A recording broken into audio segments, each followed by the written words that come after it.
Қалай ғана құтылып кетті.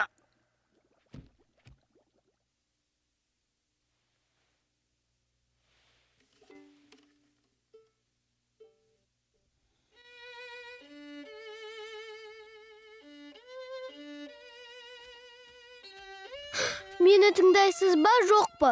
Әкем жоғалып кетті. Жападан жалғыз қалдым. Жас бикеш, сіз мені мазаламасаңыз.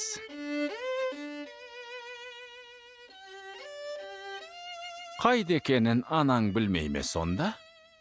Жоқ, менің анам жоқ. Қалай? Не? Анаң жоқ па? Негізі, менде қаңғыбас әкелерді іздейтін уақыт жоқ. Ол қаңғып жүрген жоқ. Оны жарғанат ұрлап әкетті. Ұрлаған жарғанат па? Е, Бір қанаты сынық па? мен білмеймін. Әйтеуір бір аяғы ағаш. Кешіріңіз, танитын бедіңіз? Танимын.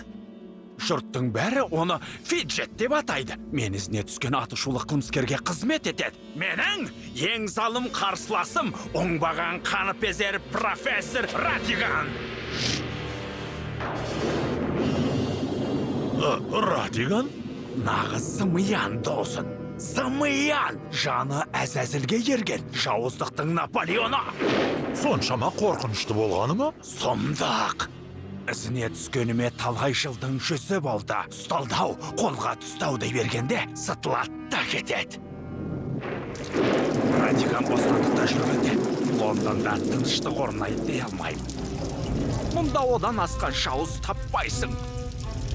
Оның істемейтін қылмысы жоқ. Кім білсін, біз сөйлесіп тұрғанда ол тағы бір сұмдықты ойластырып жатқан шығар.